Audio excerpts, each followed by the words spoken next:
Hello everyone, welcome to Competition Care Current Affairs Daily. Now before moving forward, এইখিনিতে দুটামান important announcement আছিলে. প্ৰথমটো হৈছে এতিয়াৰ পৰা আপোনালোকে Competition Care APSC Foundation course to avail কৰিব পাৰিব at just 1250 per month subscription basis ত. এই যেটো APSC Foundation course থাকিব তাৰ ভিতৰত prelim specific main specific আৰু mock interview specific গোটেই guidance to provide কৰা হয়. ঠিক আছে? So to avail to our APSC Foundation course, you just need to click on the link given in the description box. Tate goi amar app to apnaloke download korok aru nijor subida onukori you can subscribe to our courses. All right? Ekhini hoise aje content homu jebo ami discuss korim aru my first topic to loa hoise the PIB pora.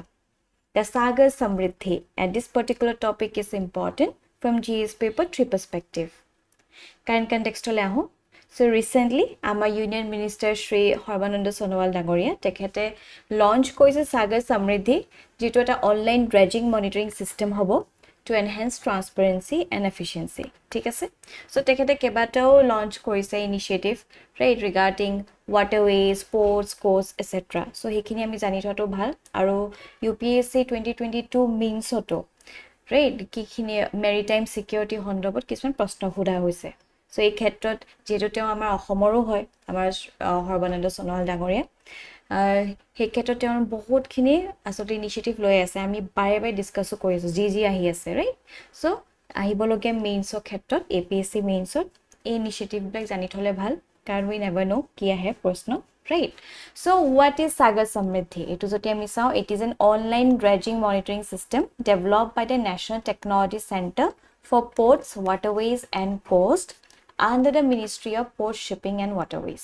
ঠিক আছে so এটো এটা online monitoring system লৈ আনা হৈছে কোবাত এটা আপুনি যদি ধৰি লব পাৰিছে টেকনলজি ইউজ হৈছে সো আমি কৈ আছো টেকনলজি প্ৰত্যেকটো ডোমেইনতে ইউজ হৈছে সো এই টু ডোমেইনটো এটা টেকনলজি আমি ইউজ কৰিছো ঠিক আছে So objective ki hobo objective hoise of the Sagar Samriddhi program is to enhance productivity contract management and effective reuse of dredge material aligning with the waste to wealth concept ঠিক আছে so basically কি হয় যেটা আমি in a waterway কথা যদি কম right so গৰম দিনতো ঠিকই আছে পানী খুট ঠিকে থাকে ওইখিনি যিখিনি ভেসেল বিলাক right তেওঁলোক মুভমেন্ট কৰিবলৈ কোনো অসুবিধা নহয় কিন্তু যেতিয়া অকমান ঠাণ্ডা দিন আহিব ধৰে right পানী কমি আহে বা ধৰক এই মুভমেন্ট কৰাত অশান্তি হৈ যায় right ইয়াৰ উপৰিও আমি যদি চাও গৰম দিনৰ কথাই যেহেতু অত্যাধিক বৰষুণ আহাৰ কাৰণেও কি হয় বানপানী বহুত ডাঙৰ সৃষ্টি হয় right so এইবিলাকে গোটেই টাৰ্বুলেন্স কৰে ইকোনমিক্যালি আমাৰ ভালকে ঠেকেছা খাও প্লাস সব ফালৰ পা right social কথাও আহি যায় মানুহৰ কিমান প্ৰত্যেক বছৰ আমি দেখিছো হেভি ফ্লাড হৈ যায় হেতু কি কাৰণে হয় that is because every year যেতিয়া ইমান আমি জানো আমাৰ অসমখন যোনটো জায়গাত আছে গোটেই পানীখিনি অৰুণাচলৰ ফালপা গৈ যেটা টিবেটান হেখিনি পা আহে গোটেই পাহাৰৰ পা গোটেই সিল্ট ইত্যাদি লৈ আনে সো তাহাবা কঢ়িয়াই যেতিয়া আনে এই ওয়াটাৰ বেড বিলাকৰ ভিতৰত কি হয় গোটেই এনেকুৱা সিল্ট বিলাক জমা হৈ যায় ৰাইট যেহেতু এইবিলাকে জমা হৈ গৈছে পানীখিনি আহি আমাৰ গোটেই কোস্টাল এৰিয়াত গুছি আহে বেছিকে আহি যায় ৰাইট সো হেখিনি নকৰিবলে যেটো সাগৰ বেডখন যাতে আৰু অকমান ড কৰি ৰাখিব পৰা যায় এই যিখিনি সিল্টখিনি উলাই যদি আমি বাহিৰত পালাই দিব পাৰো এটা ওয়ে বনাই দিলো এটো হল গোটেই ডেপটো আকো পাই যাব ৰাইট পানীখিনি হি তাতে ধুনিয়া খুটত গৈ থাকিব পাৰিব সো বহুতখিনি ক্ষেত্ৰত আমি বাৰে বাৰে যেটো কৈ থাকো ফ্লাডৰ ক্ষেত্ৰত আমি কি কৰা আছে ড্ৰেজিং কওঁ ড্ৰেজিং মানে হেখিনি ভিতৰ যিখিনি আমি ধৰক সিল্ট ব্ল্যাক লৈ আনে পলখ যিখিনি থাকে ৰাইট হেবু যাতে কঢ়িয়া আনিমি দিব পাৰো আৰু এই যেটো পলকটো বহুত এলুভিয়েল হয় বহুতখিনি ফাৰ্টাইল হয় ৰাইট হেকানে আপোনালোকে নিশ্চয় শুনিছে যে সাপৰি যিখিনি হাক পাচলি কৰে বহুত বেছি আসলতে সতেজ হয় ৰাইট যেটা বহুত বেছি হাই ফাৰ্টাইল হয় right so এই ক্ষেত্ৰত আমি কি কৰিছো এতিয়া ড্ৰেজিংৰ সিস্টেমটো খুব কৰা হৈছে যাতে এটা পানী ভাল ডেপথত থাকক right ফ্লাডৰ পাও যদি বাচিব পৰা যায় লগতে এই যেটো ভেসেল ব্ল্যাক মুভমেন্ট কৰাটো সুবিধা হয় right so that is the objective of dredging so এই যেটো অনলাইন প্ল্যাটফৰ্মটো আনা হৈছে ফাংশনটো কি হ'ব it will reduce dredging cost increase transparency and efficiency in the overall system the NTCPW National Technology Center for Ports, Waterways and Coast, established under the Sagarmala program, is responsible for research and development in the marine sector, offering solutions to port, coastal and waterway related challenges. ঠিক আছে? So এখিনি আমি কথা গম পালো, right? So dredging কি কৰে? Removes deposit by excavating them from the bottom of the port, keeping the waterway clear. Alright? So যেতিয়া ফ্লাডৰ কথা আহে বা যেতিয়া মেৰিটাইমৰ কথা আহে, যেতিয়া waterwaysৰ কথা আহে, আমি এই ইনিচিয়েটিভৰ কথা মেনশন কৰিব পাৰিম। ঠিক আছে? Now moving forward, our next topic is taken from the Assam Tribune, Monetary Policy Committee. And this particular topic is important from GS paper 2 perspective, logote GS paper 3. Current context to hoise, so recently RBI has decided to keep policy rates unchanged for the second time in a row after 2 days of MPC meeting on 8 June. ঠিক আছে? So আপোনালোকে নিশ্চয় গম পায় যেটো ব্যাংকে ধৰক lend কৰে মানি বা যেটো ৰেপো ৰেট হয় ইত্যাদি ইত্যাদি এইবিলাক এটা পাৰ্টিকুলাৰ ইন্টাৰেষ্ট ৰেট বিলাক নিৰ্ণয় কৰে কোনে? RBI কৰে। So RBI এটা বৰ্তমান এটো ডিসাইড কৰিছে যে আগতে যেটো ৰেট আছিল হেতুৱে স্ট্যাটাস কো মেইনটেইন কৰি ৰাখিব, ৰাইট? আনচেঞ্জ কৰা কোনো প্ৰয়োজন নাই। So it's quite stable. Highlights সমূহৰ কথা যদি চাও, the Reserve Bank of India's Monetary Committee has decided to maintain the policy repo rate at 6.5%. ঠিক আছে? ইয়াতে মেইনটেইন কৰি ৰাখিবলৈ কৈছে। The standing deposit facility rate remains unchanged at 6.25, while the marginal standing facility rate and bank rate remains at 6.75. This is the second time the policy rate has been paused after a series of rates hikes aimed at curbing inflation. ঠিক আছে? So আপোনালোকে যদি UPSC previous year question paper বিলাক চাই, বাৰে বাৰে এনেকুৱা ধৰণৰ প্ৰশ্ন ঘূৰাই পকাই দি থাকে, ৰাইট? সো এক্সপানশনিষ্ট পলিসি কি হয়, কন্ট্ৰাকশনিষ্ট পলিসি কি হয়, ৰাইট? হেবিলাক খুব আহি থাকে। সো এই বেসটো আপোনালোকে ক্লিয়াৰ কৰি ল'ব। ইয়াতো আমি পঢ়িব চেষ্টা কৰোঁ। প্ৰথমতে জানি লোৱাটো আছে মনিটাৰী পলিসি হয় কি। So the monetary policy is a set of actions to control nation's overall money supply and achieve economic growth. ঠিক আছে?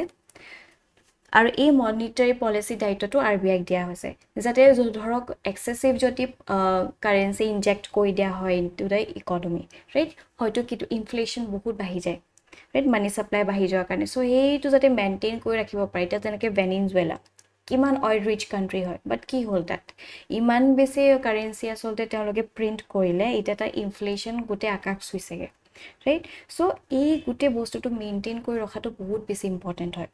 Monetary policy strategies include revising interest rates and changing bank reserve requirements. Monetary policy is commonly classified as either expansionary or contractionary. অৰ্থাৎ যেতিয়া ধৰক বহুত বেছি এটা ধৰক inflation হৈ গৈছে, ৰাইট? আলু দাম 50 টকা পাই গৈছে, 100 টকা পাই গৈছে। So hetu kya hoise? That means people are willing to pay such money, right? He amount of money ase that.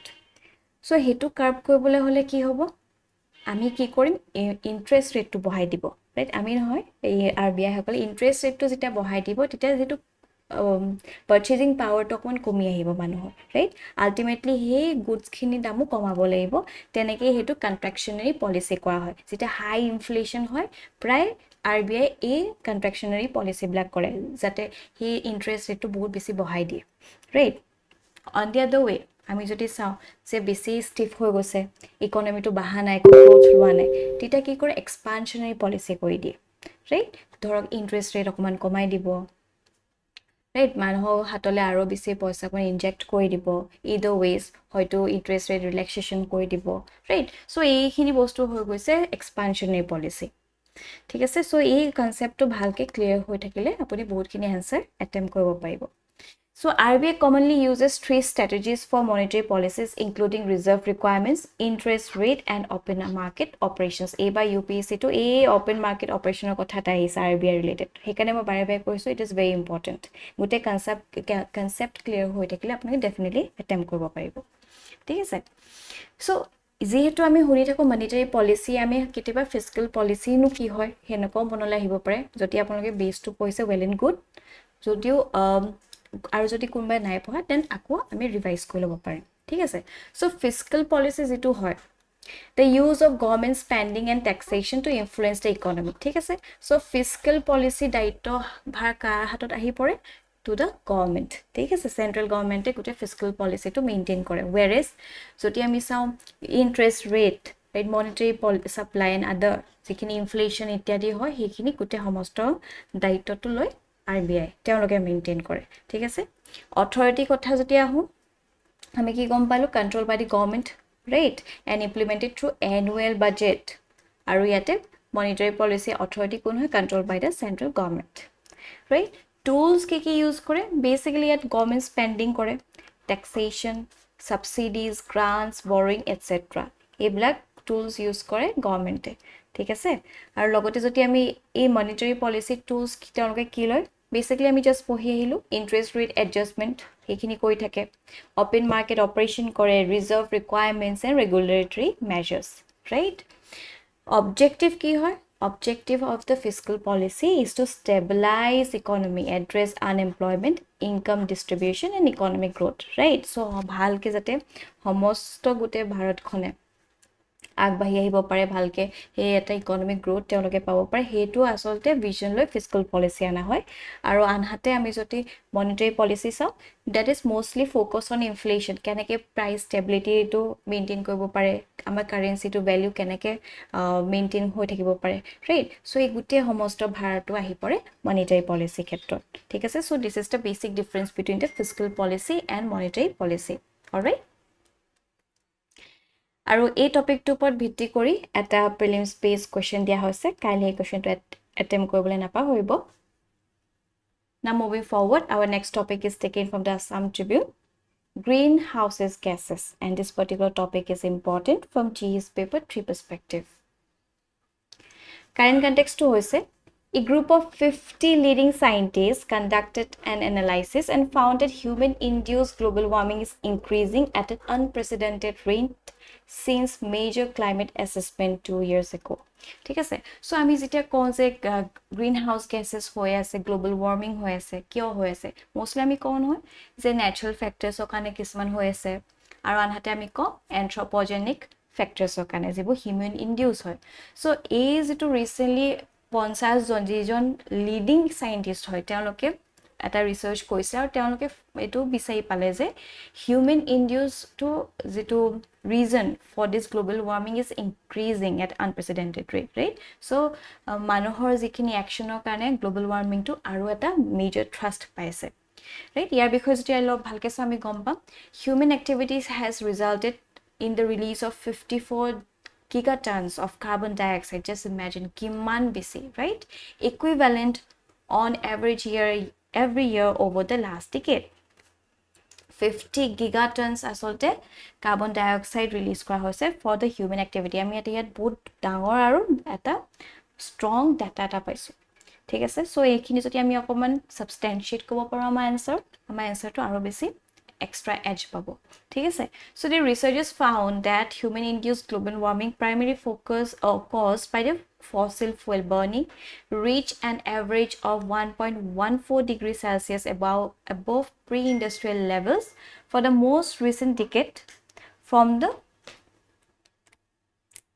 1.07 degrees Celsius between 2010 and 2019. ঠিক আছে? আৰু the key climate indicators have changed since the publication of UN Intergovernmental Panel on Climate Change, into IPCC হয় 6th Assessment Working Group 1 report in the 2021. Alright? So এইখিনি কথা কোৱা হৈছে। It effects of greenhouse gas emission কি হ'ব? আৰু আমি just কেইদিনমান দিনৰ আগতে আসলে গ্ৰীনহাউস গেছৰ কথা পাতিছিলো, কিয় হয় কেনেকৈ হয়। সো এইখিনি আমি আজি ইয়াত ডিসকাস কৰা নাই, আমি জাস্ট ফোকাস কৰিম যে গ্ৰীনহাউস গেছৰ এমিশনৰ ফলত কি ইফেক্টস হয়। ঠিক আছে? সো ইয়াত কি হয়? গ্লোবাল ওয়াৰ্মিং হয়, ৰাইট? সো গ্ৰীনহাউস গেছ বিলাক কি হয়? এটা সময়ত আমাৰ আৰ্থখন বহুত এটা ফ্ৰিজিং টাইপ হৈ আছে, ৰাইট? য'ত লাইফ সাস্টেইন কৰিব পৰা নগৈছিলে, বা যেতিয়া লাহে লাহে আমি জানো এটা মিলানকোভিচ সাইকেলো আছে, ৰাইট? সেইখিনি ডেপথলৈ নাযাওঁ। সো ফাইনালি যেতিয়া সেই গ্ৰীনহাউস গেছ বিলাকে আৱৰিব ধৰিলে আমাৰ আৰ্থটো, right? So এটা habitable zone বনাই দিলে, এটা warm কৰি ৰাখিলে যাতে life sustain কৰিব পাৰে, ঠিক আছে? So greenhouse gas is needed, but excessive হৈ গ'লেহে দিগদাৰ। এতিয়া কাৰণটো সেইটো হৈ গৈছে, আছে greenhouse gas which is also needed for the life, but it's becoming very excessive, right? It is ইমানখিনি sunৰ পৰা rays বিলাক আহে, right? Sunlight এইবিলাক heat বিলাক আহে, গোটেই ট্ৰেপ কৰি ৰাখিছে, ইয়াতে ট্ৰেপ কৰি হৈছে, ওলাবই নোৱাৰে। সেইকাৰণে গোটেই আমাৰ আৰ্থটো একদম গৰম বালুন এটা নিচিনা হৈ আহিছে, right? So our greenhouse gases are mostly carbon dioxide থাকে, methane থাকে, আৰু water vapor থাকে, বহুত থাকে, right? So those are the most important component of greenhouse gases that is also leading towards global warming, right? এটা global warming of ক্ষেত্ৰত কি হৈছে, গোটেই glaciers বিলাক গোটেই গলি আহিছে, right? Sea level rise হৈ গৈছে, নতুন নতুন কিছুমান বেমাৰো আহি পৰিছে। লগতে আমি দেখিছো ocean acidification. So ocean acidification হলে কি হল, marine গোটেই যিখিনি লাইফ হয় হেতু ধ্বংস হৈ গৈছে, আৰু আমি কওঁ যে অকল গছ গছনিয়েহে কাৰ্বন এবজৰ্ব কৰিছে, বাট দ্যাটস not true, right? কিয় গছ গছনি ডেফিনেটলি কৰিছে, বাট যিহেতু আমাৰ গোটেই ৱৰ্ল্ডখন মোষ্টলি ওচেন আছে, ৰাইট? আৰু ওচেন যিটো ফাইটোপ্লাংটনছ থাকে, ৰাইট? সেইখিনিহে আচলতে কাৰ্বন ডাই অক্সাইড বহুত এবজৰ্ব কৰে। যদি এচিডিফিকেশ্যন হৈ যায় সেইখিনি তাত ছাষ্টেইন কৰিব নোৱাৰিব, আৰু তাৰ ফলত কি হ'ব, তেওঁলোকে কাৰ্বন ডাই অক্সাইডো এবজৰ্ব কৰিব নোৱাৰিব, ৰাইট? এতিয়া কোৰেল ৰিফছ আপোনালোকে দেখিছে ধ্বংস হৈ গৈছে, ব্লিচিং হৈ গৈছে গোটেইখিনি, right? So এইবিলাক কিয় হৈ গৈছে, just because of this greenhouse gases emission. There's a melting of ice caps and glaciers. It is very important. প্ৰায় আপোনালোকে UPSC মেইনছত দেখিবই এইবিলাকৰ লগত ৰিলেটেড প্ৰশ্ন, right? So যিখিনি পাৰ্মাফ্ৰষ্ট হৈ আছিলে, অতীতৰ পৰা হৈছে, সেইখিনি এতিয়া গলি আহিছে, গলি অহাৰ ফলত কি হৈছে, সেই ইমান বছৰ পুৰণা বেমাৰো এতিয়াও এলাইভ হৈ আছে বুলি কৈছে, ৰাইট? চ' চবতে এটা ডাঙৰ ভয়াৱহৰ সৃষ্টি হ'ব, আৰু যিখিনি কিষ্টন স্পেচিছ আছিলে, পলাৰ বিয়াৰ, ৰাইট? সেইবিলাকৰ আচলতে হেবিটেট নষ্ট হৈছে। ডিছৰাপশ্যন অফ ইক'চিষ্টেম, এইটোৱে মই কৈছোঁ হেবিটেট লষ্ট হৈ গৈছে, ৰাইট? চ' গোটেইখিনি আহি পৰিছে। লগতে হেল্থ ইম্পেক্টটো আছেই, মই কৈছোঁ বাৰে বাৰে, নতুনকৈ এতিয়া হিট ৰিলেটেড বহুত ইলনেছ হৈছে, এলাৰ্জিছ হৈছে মানুহৰ, তাৰপিছত হিট ষ্ট্ৰক হৈছে, ৰাইট? চ' ইকনমিক কনচিকুৱেঞ্চেছটো বহুত হৈছে, প্ৰডাক্টিভিটি কমি গৈছে, যিহেতু GDPত একদম ডাইৰেক্টলি বহুতখিনি এটেক কৰা হৈছে, ৰাইট? এই গ্ৰীণ হাউচ গেছেছ এমিশ্যনৰ ফলত, যিটো which is leading to global warming as well, right? There's a social and geopolitical challenges to say. The impact of GHG and climate change can exacerbate social inequalities, create conflicts over resources, and trigger population displacement, particularly in the vulnerable region. This can lead to social and geopolitical instability, right? So these are some of the effects of the high greenhouse gases emission. এতিয়া এই যে এনালাইচিছটো কৰিলে 50জন leading চাইণ্টিষ্টে, what are the implication of this? So এই যেটো analysis তেওঁলোকে যে কৰিলে, it is a timely wake up call for the climate experts and come as they meet in Bonn, Germany to prepare for the COP28 climate conference in the UAE in December. So is COP বিলাক বহুত important conference of parties, right? Every year যোনসকল serious aspirants আছে তেওঁলোকে সদায় ৰৈ থাকে, right? নতুনকে গোটেই ডাটাবিলাক আপগ্ৰেড কৰিবলৈ, কিয়নো ধৰক এতিয়া COP26, right? পঞ্চামিত ষ্ট্ৰেটেজি দিলে, আকৌ COP27 হ'ল, এতিয়া আহিবৰ গৈ আছে COP28. চ' তাত যিখিনি মেইন কল অফ ডিছকাশ্যন হ'ব, সেইখিনি এই পাৰ্টিকুলাৰ যিখিনি এনালাইচিছ কৰা হ'ল সেইটোৰ ওপৰত তেওঁলোকে কিছুমান নতুন পলিচি প্ৰস্তুত কৰা ইম্পৰ্টেণ্ট হৈ পৰিছে, ৰাইট? এইটো এটা বেছ নিচিনা কাম কৰিব। That is why this particular report is very important, right? So the scientists argue that policymakers, climate negotiators, and civil society groups need access to the latest and the robust scientific evidence for the decision making. In decision making ক্ষেত্ৰত এনেকুৱা ধৰণৰ analysis বিলাক বহুত important হয়, right? So সেইখিনি আমি কথা গম পালো, alright? It is based on this particular topic at a practice question ana hoise prelims perspective. Kaili question to attempt koribo aru tolot amar comment section ot answer to dibole napahoribo. Moving forward, our next topic is taken from the Hindu. India US Strategic Trade Dialogue, IUSSTD. ठीक है sir, and this is important from GS paper 2 perspective, logote GS paper 3. Current context to होइसे So recently, India and US pledged to streamline their export control regimes for critical technologies. ঠিক আছে, critical technologies at the inaugural of India-US Strategic Trade Dialogue, IUSSTD. ঠিক আছে, so যিখিনি critical technology হয়, for example, ধৰক nuclear কিবা ৱেপনৰ ক্ষেত্ৰত, ছেমিকণ্ডাক্টৰ্ছ হওক, স্পেচ, টেলিকম, এইবিলাকৰ ক্ষেত্ৰত আচলতে তেওঁলোকে এটা bilateral trade কথা পাতিছে ঠিক আছে so IUSSTD focused on the ways in which both governments can facilitate development of trade of technologies in critical domains such as semiconductors right semiconductors বহুত important হয় গাড়ীত হওক বা সোলাৰ ক্ষেত্ৰতো হওক সবতে important হয় right space hawk telecom hawk quantum very important right AI defense biotech etc সবতে important হৈ পৰে the dialogue is seen as the key mechanism to take forward this strategic technology and trade collaboration under the India US initiative on critical and emerging technologies a regular monitoring group will be set up to review progress in deepening cooperation in the bilateral high tech trade and technology partnership ঠিক আছে so this is about this particular trade dialogue এটা এই ক্ষেত্ৰত আমি কিছুমান export control regime for critical technologies কথাও চাই লোৱাটো ভাল হ'ব because this is important from the prelims perspective as well ঠিক আছে চ' ৱাছেনাৰ এৰেঞ্জমেণ্ট এটা আছে সেইটো কি হয় This arrangement is to promote transparency and responsibility in the transfer of conventional arms and dual use right so suppose dynamite eta dynamite to use hoy dhorok mining or khetroto dorkar hoy on the other hand dynamite use hoy military purpose to ঠিক আছে so এই ক্ষেত্ৰত যাতে এটা proper transparency and responsibility maintain হৈ থাকে for that Wassenaar arrangement আনা হৈছিলে আৰু it was established in the 1996 ঠিক আছে আৰু বৰ্তমান Wassenaar arrangement of 42 member state আছে লগতে আমাৰ ভাৰতো it is a member of this particular group right দ্বিতীয়টো যেটো হৈছে nuclear supplier group this is important why because এটা সময় যেতিয়া আমাৰ ভাৰতে নিউক্লিয়াৰ টেষ্ট কৰিছিল ৰাইট সো এই দেশ বিলাকে লিডিং কান্ট্ৰিজ হে সময়ছোৱাত US সকল তেওঁলোকে বিচৰা নাছিলে যে আমি এনেকুৱা নিউক্লিয়াৰ ওয়েপন ষ্টেট হিচাপে এষ্টাব্লিশ হওঁ ৰাইট বহুত তীব্ৰ ক্ৰিটিসিজম আমি ফেস কৰিছিলো but he neosio we have established ourselves to be a nuclear power state right so he to counter attack koribole kisman sanctions logabo chesta korile titia NSG ana hoisle so it is a group of nuclear supplier countries that seek to prevent nuclear proliferation by controlling the export of materials equipment and technology that can be used to manufacture nuclear weapons ঠিক আছে so ইহতে ইমান hypocrisy maintain কৰিছে তেওঁলোকে নিজে কৰি থাকে কিন্তু বেলেগক হ'বলৈ নিদিয়ে right তেওঁলোকে নিজেই irresponsible হয় বহুত ক্ষেত্ৰত but still they didn't want us to be a nuclear state